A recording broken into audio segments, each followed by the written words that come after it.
अस्सलाम वालेकुम everyone, welcome to my another vlog. I hope सब ठीक ठाक खैरियत से होंगे। आज मैं आपको दिखाने वाली हूँ कि जकार्ता में एक ऐसी जगह है चिपुता जिसका नेम है, ठीक है। वहाँ पे जो है ना इतना बड़ा मार्ट है जिसका नाम है टिप टॉप। और ये इतना बड़ा मार्ट है, यहाँ पे इतना ज़्यादा रश होता है कि आपको मैं दिखाती हूँ वो भी, और साथ साथ दिखाती हूँ यहाँ पे कौन सी चीज़ें मौजूद हैं। तो यहाँ पे जी स्किन केयर से लेके आपकी जो है ग्रोसरी यहाँ से हो जाती है, ठीक है। गारमेंट्स, बच्चों के कपड़े, पता नहीं क्या क्या, हर चीज़ यहाँ से मिल जाती है। वो आपको साथ साथ दिखाते। तो यहाँ पे सबसे पहले जो है ना फ्रेगनेंस पड़ी थी, रोल ऑन पड़े थे। उसके बाद ही मुझे समझ नहीं आ रही थी मैंने किस तरफ जाना है। तो ये देखें इतना बड़ा मार्ट है, और हमारे देखते ही देखते यहाँ पे इतना ज़्यादा रश हो गया। तो वो आप एंड पे देखेंगे लास्ट भी। तो यहाँ पे जो है ना सारा किचन का सामान पड़ा है। कोई आप लेना चाहें ये आप फेस वॉश हैंड वॉश डाल के रख सकते हैं। तो उसके अलावा यहाँ पे बड़े मज़े मज़े की चीज़ें थी किचन की भी। और इसके अलावा यहाँ पे देखते हैं जी इस साइड पे सारे जो कपड़े वगैरह पड़े हुए थे, और उसके अलावा जो है बच्चों के कपड़े भी उस साइड पे थे। और यहाँ जो है ना सारा किचन का सामान है। तो ये देखें बेकिंग के लिए, और आप कोई भी शेप देना चाहें तो उसके लिए यहाँ पे जो है ना सारा किचन का सामान पड़ा हुआ है बेकिंग वगैरह का। और इस तरफ सारा प्लास्टिक का है, ठीक है। अभी ये मैं आपको पीछे वाली साइड दिखा रही हूँ जहाँ पे किचन का सामान है सारा। आगे सारा जो ग्रोसरी के लिए स्टार्ट हो जाता है। और इस तरफ चलते हैं जी, यहाँ पे जो है बहुत ही रश पड़ने वाला है। तो जी यहाँ पे मेरी नज़र पड़ी है शैम्पू पे, यानी कि साशे में तो शैम्पू ठीक है मिल जाते हैं, लेकिन यहाँ पे आपको हर ब्रांड का शैम्पू जो है ना, हर ब्रांड का शैम्पू वो आपको साशे में मिल सकता है। यानी कि आप पहले चेक करना चाहें अपने बालों के लिए तो वो आप ख़रीद सकते हैं। और ये जो है ना बिल्कुल ओरिजिनल है। तो ये बड़ी अच्छी बात मुझे लगी कि यानी आपको अगर कोई शैम्पू सूट नहीं करता, आप पूरी बोतल ख़रीद के बैठ जाते, तो बेहतर है कोई साशे वगैरह ले लें। उससे आप अपने बाल चेक कर लें, अगर उससे अच्छे होते हैं तो आप उसके बाद वो बड़े वाला ख़रीद सकते हैं। तो इस तरफ सारा जो है ना शैम्पू ही पड़ा हुआ था, और साशे में पड़ा हुआ था हर ब्रांड का शैम्पू जो है।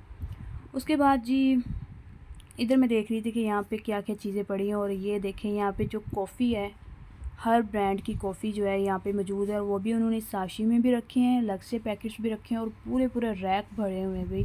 ये गुड है। ये देखें कैपेचिनो यहाँ पे पड़ी है, फुल पैकेट आपको मिलता है 18,000 में। और आप इस तरह भी ख़रीद सकते हैं जिसमें काफ़ी साशे हैं, ठीक है। उसके अलावा खैर मुझे कॉफ़ी का इतना पता नहीं है क्योंकि मुझे कॉफ़ी पसंद नहीं, मैं पीती नहीं हूँ, लेकिन फिर भी इंडोनेशिया में आके बहुत ज़्यादा फिर भी पता चल गया है क्योंकि यहाँ पे लोग बहुत ज़्यादा यूज़ करते हैं। तो ये हर ब्रांड की जो है ना हर तरह की कॉफ़ी यहाँ पे पड़ी हुई है, यानी हर कंपनी की जो आप लोगों को बेहतर पता हो, ठीक है। उसके अलावा जी यहाँ पे ये देखें इन लोगों ने बड़े बड़े पैकेट्स भी रखे हुए हैं, रेट्स ऊपर मेंशन किए हुए हैं, ज़्यादा एक्सपेंसिव नहीं है। अगर दूसरे मार्ट की निस्बत में बात करूँ तो यहाँ पे बहुत अच्छा था। तो ये वाइट कॉफ़ी देख के आपको याद आ गया होगा लवाक कॉफ़ी, यानी कि जो एक बिल्ली की पॉप की कॉफ़ी होती है। आप लोग को लास्ट व्लॉग में भी बताया था मैंने। तो ये कॉफ़ी और मोस्ट एक्सपेंसिव कॉफ़ी है, ये यहाँ पे बहुत ज़्यादा यूज़ की जाती है। तो ये सारे बॉक्स उसी के पड़े हुए हैं, ठीक है। और इसके अलावा जो यहाँ पे हर तरह की कॉफ़ी पड़ी है, साशे वगैरह में भी पड़ी हुई है। तो ये देखिए कितने बड़े बड़े रैक्स हैं जो सारे इन्होंने इस तरह भरे होते हैं। उसके बाद यहाँ पे मुझे चॉकलेट्स नज़र आई हैं, और क्या ही मज़ेदार चॉकलेट्स लग रही हैं। अगर मैं डाइट पे ना होता तो लाजमी इतनी ज़्यादा ख़रीदती, लेकिन फिर भी मैंने कोई ना कोई ना मुंह मारने के लिए ख़रीद ही ली हैं। तो ये देखें यहाँ पे सिल्वर क्वीन है, ठीक है। और इसके अलावा जी यहाँ पे किट कैट भी पड़ी हुई है। और ये जो इतनी यानी 21,000 का एक पैक था जिसमें 6 होती हैं, तो 500 का तकरीबन आपको पड़ता है। और मैं कहती हूँ कि बहुत अच्छा है। वैसे आप लेने जाते हैं तो 500 की छोटा से जो है ना पैक मिलता है। इस तरह आपको डेयरी मिल्क का भी मिल जाता है, यानी कि आप पूरी की पूरी ज़ाया नहीं कर सकते, उसमें से खाएं और इसको बंद करके रख दें। तो ये भी बड़ा अच्छा है। तो ये भी था तकरीबन 21,000 का पैक। तो यहाँ पे जो चीज़ें हैं ना ज़्यादा एक्सपेंसिव नहीं है, नॉर्मल रेट्स हैं और बड़े अच्छे रेट्स हैं। तो ये देखिए किट कैट चेक करें आप। और इसके अलावा जी यहाँ पे देखते हैं और क्या चीज़ें हैं। तो फ्रोज़न चीज़ों की तरफ आ जाते हैं। यहाँ पे जो है आपको हर सब्ज़ियाँ मिल जाएंगी। मैं ढूंढ रही थी दरअसल मटर, तो मटर यहाँ पे फ्रोज़न ही मैंने कहा मिल जाएँ क्योंकि दूसरे नहीं मिलते, दूसरे बहुत कम है। अगर आपको मिल जाए तो आप फ्रोज़न मटर ले लें, वो ज़्यादा बेहतर है। तो यहाँ पे मैंने बीफ वगैरह लिया है। उसके बाद जो है यहाँ पे मैं मटर ढूंढ रही थी जो कि नहीं मिले। यहाँ पे ड्रम स्टिक वगैरह सारा कुछ फ्रीज़ करके रखा है, मसाले लगे हैं, बस लेके जाएँ और पकाएँ और खाएँ। तो उसके बाद यहाँ पे बीफ है, मटन है, चिकन है, हर तरह का पीस करके रखा है। आपने जोन सा जिस तरह का लेना वो ले सकते हैं। और 100 ग्राम के हिसाब से रेट्स मेंशन किए हुए हैं। यानी कि पूरा केजी के हिसाब से नहीं है, 100 ग्राम के हिसाब से। जैसे यहाँ पे एक चेस्ट पीस पड़ा है तो 6000 का 100 ग्राम है, उससे आगे आप लगा लें जितना आप लेना चाहें। तो उसके अलावा जी यहाँ पे वेजिटेबल्स नज़र आ गई हैं। ये देखें मसाले हर तरह के पड़े हैं, इलायची है, सौंफ है, ज़ीरा वगैरह है, पता नहीं कौन कौन से होते हैं गरम मसाले में जो होते हैं। तो यहाँ पे तकरीबन सारे मसाले ही आपको मिल जाते हैं और पाकिस्तानी मसाले भी आपको यहाँ पे हर तरह के मिल जाएंगे। ये ब्लैक पेपर था, वाइट पेपर है, ठीक है। उसके बाद इमली भी यहाँ पे मौजूद है और लेकिन आलू बुखारा मुझे नहीं मिला, जो सूखा आलू बुखारा होता है वो नहीं मुझे मिला। तो जी ये राइस है, राइस जो कि इनके राइस है, इंडोनेशियन राइस है, ठीक है। उसके बाद ब्राउन राइस भी यहाँ पे मौजूद हैं और अलसी की तरह का मुझे एक लगा था, वो भी यहाँ पे मौजूद है, अलसी जो होती है। तो जी यहाँ पे मूंगफली बहुत ज़्यादा यूज़ की जाती है। और ये रही ग्रीन दाल। ग्रीन दाल देख के आपको याद आ गया होगा, ये तो हर एक को पता है मूंगी की दाल होती है। तो हल्दी का अगर मैं बताती जाऊँ तो हल्दी यहाँ पे ज़्यादातर इसी तरह यूज़ की जाती है, पैकेट में बहुत कम होती है। देखें इसका छिलका भी उतार दो तो पीछे क्या बचना है। तो मैंने तो खैर पैकेट वाली ली है, यानी वो पाउडर वाली ली है। तो इसके अलावा देखते हैं यहाँ पे और क्या है। ये देखें फ्रूट्स वगैरह हैं और ये मुझे फिर से टोकरियाँ नज़र आ गई हैं फ्रूट्स के लिए। अगर आप बास्केट बनवाना चाहते हैं तो ये देखिए कितनी खूबसूरत, और इसका कलर बड़ा खूबसूरत लगा था मुझे, तो ये आप बास्केट बनवा सकते हैं। तो ये देखें अगर आप किसी को गिफ्ट वगैरह देना चाहते हैं तो खैर इधर मैंने किसी को क्या गिफ्ट देना है, मुझे तो खुद गिफ्टों की ज़रूरत है। तो यहाँ पे अगर आप आलू लेना चाहते हैं, 3-3 आलू इन्होंने इस तरह पैक में डाल के जो है ना बना के पैकेट रखे हैं। और अलग से भी आलू पड़े हैं, मुझे समझ नहीं आती, पैकेट में लग रखे हैं, खुले आलू लग रखे हैं, इतना स्पेशल क्या है, हालांकि चीज़ जो है ना वो सेम है। खैर उसके बाद मैंने देखा कि इधर हम देखते हैं कौन कौन सी वेजिटेबल, जो टोकरी मेरी इधर ही जाएगी, इसको तो ज़रा बास्केट को खींच के लाऊँ। तो पूरे महीने के जो ग्रोसरी मैं कर रही हूँ, क्योंकि बार बार जाना और यहाँ पे पैसे ज़ाया करने वाला हिसाब है। अगर आप ब्रेड और अंडे लेने चले जाते हो तो आपका 3000 कहीं नहीं गया, इतनी यहाँ पे महंगाई है भाई। तो जी यहाँ पे मुझे पालक नज़र आई है, क्या खूबसूरत है पालक यार, क्योंकि पालक के पकौड़े खाने को बड़ा दिल करता था। यहाँ पे बहुत ज़्यादा बारिशें हो रही हैं तो मुझे पालक नहीं कहीं से मिल रही थी। खैर यहाँ से अच्छा सा है ना वो एक उठाते हैं गुट्टी, और तकरीबन आपको बताऊँ ये कितने की पालक है मुझे पड़ी, 500 की सिर्फ ये इतनी सी पालक पड़ी। और हमारे वहाँ पे पूरी रेडी ख़रीदी होती है 500 की। खैर हम पहले और चीज़ें भी देख लेते हैं। और यहाँ पे जो है ना ये मुझे लगा धनिया, ये देखें आप गौर से धनिया लग रहा है, लेकिन ये इंडोनेशियन वेजिटेबल है, हरे पत्ते वाली कोई वेजिटेबल है, इसका नाम मुझे खैर नहीं पता, मैं देख रही थी। तो ये धनिया नहीं था, धनिया इनके नहीं पड़ा, वो सिर्फ एक मार्ट से ही मिलता है, लुलू मार्ट से। तो ये भी मुझे साग लग रहा था, लेकिन साग नहीं है भाई, क्योंकि इतना अंदाज़ा नहीं है मुझे कि। उसके अलावा यहाँ पे गोभी की अगर बात करते तो ये ज़रा चेक करें जी गोभी की हालत, 38,000 का ये इतना सा फूल है और इसकी हालत चेक करें आप, सूंडियाँ ना भरी पई। तो रुको जरा, सबर करो।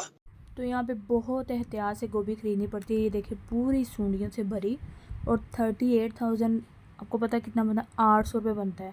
बंदा पूछे ये सूंडियों की भरी हुई गोभी पे 800 किसने ज़ाया करना है। और यहाँ पे मैं देख रही थी कोई अच्छा फूल निकल आए, तो भाई ये देखिए ऊपर से अच्छा नीचे से सारा गंदा है, पता नहीं कौन लोग पकाते हैं। और मुझे तो इन पे हैरत हो रही है, इन्होंने ये इधर रखी हुई है। तो खैर अल्लाह इनको हिदायत दे। तो उसके अलावा जी यहाँ पे देखते हैं और कौन सी सब्ज़ियाँ, क्योंकि गोभी से बड़ी मैं जो है ना मायूस हो गई हूँ। यहाँ पे फलियाँ आपको बड़ी अच्छी अच्छी मज़े की लग रही हैं, लेकिन ये दाने वाली फलियाँ नहीं हैं, ये वैसे ही जो है ना बारीक बारीक काट के बनाने वाली हैं, तो लगती ये दानों से भरी हैं। तो यहाँ पे जी सब्ज़ियाँ हमारी ख़त्म हो गई हैं। और ये देखें एलोवेरा यहाँ पे पड़ी है, फ्रेश एलोवेरा इन लोगों ने रखी हुई है यहाँ पे, ये भी बिक रही है, जो कि आप अगर पौधे में लगा लें तो इतनी ज़्यादा हो जाती है। तो यहाँ पे ये लोग बेच रहे हैं और अच्छी खासी एक्सपेंसिव है, तकरीबन अगर बात करें 20,000 का एक है ये, ठीक है। और इसके अलावा जी यहाँ पे ये देखें मकई भी इन्होंने रखी हुई है। और उसके अलावा यहाँ पे सेबों को बड़ी सर्दी लग रही थी तो उन्होंने रज़ाइयाँ लपेट के ना अच्छे से इनको रखा हुआ है। ये चेक करें, इन्हें ज़्यादा ठंड लग रही है। तो यहाँ पे ये बच्चे देखें, ये बच्चा बच्चे को लेकर जा रहा है, क्या खूबसूरत, ओ पोज मार रहा है भाई, और दूसरे इसको रोक रही है पोज नहीं मारना। तो बड़ा स्वीट सा बच्चा था। और उसके बाद ही यहाँ पे ये देखें अमरूद भी पड़े हुए हैं, इनको बड़ी ठंड लग रही है, लपेट के अच्छे से रखा हुआ है कि भाई नज़र ना लग जाए आपको। तो ये फ्रूट का बड़ा ख्याल रखते हैं। और ये देखें जी अमरूद भी बड़े अच्छे हैं, और सेब भी यहाँ पे कई तरह के पड़े हैं। उसके बाद आइसक्रीम पे डिस्काउंट, इतना ज़्यादा डिस्काउंट लगा हुआ है, तो ये बॉक्स जो तकरीबन आपको 300 का पड़ता है और डाइट वाला भी रखा हुआ है कि तुसी रज के खाओ, ये ना कहो कि हमारी डाइट है। तो यहाँ पे जो है काफ़ी आइसक्रीम भी पड़ी है जो कि डिस्काउंट है, ठीक है। और जी ये देखें कितनी लंबी लाइन लगी हुई है, इतना ज़्यादा यहाँ पे रश होता है कि हमें 2 घंटे जो है ना 2 घंटे लाइन में लगना पड़ा है।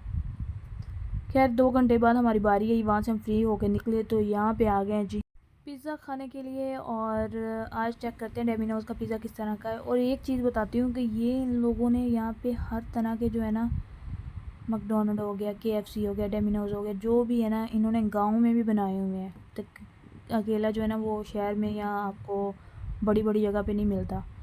तो खैर यहाँ पे हम ऑर्डर करते हैं और देखते हैं कि इनका पिज़्ज़ा किस तरह का है। और फर्स्ट टाइम मैं पिज़्ज़ा ट्राई करने लगी हूँ इंडोनेशिया में। तो यहाँ पे लाइव पिज़्ज़ा बन रहा है, सामने जो है चीज़ें लगा रहे हैं और साथ ही जो है ना ओवन में रख रहे हैं। तो यहाँ पे जी ये भी देख रही हूँ मैं। और इसके अलावा यहाँ पे ऑर्डर करने लगे हैं तो यहाँ पे डील्स वगैरह भी इनकी लगी हुई हैं। और पिज़्ज़ा जो है ना वो तो खा के देखेंगे किस तरह का है, ऊपर तो बड़े मज़े मज़े के लग रहे हैं। खैर यहाँ पे जो है डील्स वगैरह भी इन्होंने लगाई 50% ऑफ पे, क्योंकि हैप्पी न्यू ईयर था, फर्स्ट डे था, तो इस वजह से लोग बड़ा इन्जॉय करते हैं यहाँ पे। और जो आपको मैंने ग्रोसरी वाली जगह दिखाई थी वहाँ पे भी बहुत ज़्यादा रश था। मैनू लग रहा है कि पूरे साल दे ग्रोसरी करन आ गए आज जी। तो खैर उधर से फ्री होकर जब हम इधर आए हैं तो अब पिज़्ज़ा भाई पूछ रहे हैं कौन कौन सा अच्छा है। मैं बस खड़ी देख रही हूँ क्योंकि मुझे खाने से मतलब है। और यहाँ पे मैं डील्स वगैरह इनकी देख रही थी। तो जो मिनी पिज़्ज़ा इनका स्टार्ट होता है वो 18,000 से स्टार्ट होता है। तो अब वो भी देखना पड़ता है किस तरह का एक स्लाइस है या वैसे मिनी पिज़्ज़ा है। तो यहाँ पे जी भाई साहब है लाइव पिज़्ज़ा बना रहे थे और मैं जो अपना कैमरा खोल के खड़ी थी कि देखते हैं इनको किस तरह पिज़्ज़ा बना रहे हैं। तो ये इन्होंने रोटी का पेड़ा लिया और उनको बड़ा बड़ा करने लगे हैं पिज़्ज़ा की डो जो है, ठीक है। और इसके ऊपर जो है ना ये फिलिंग करेंगे अब। तो इनकी जो होती है ना डो होती है वो बहुत ही थिन रखते हैं उसको।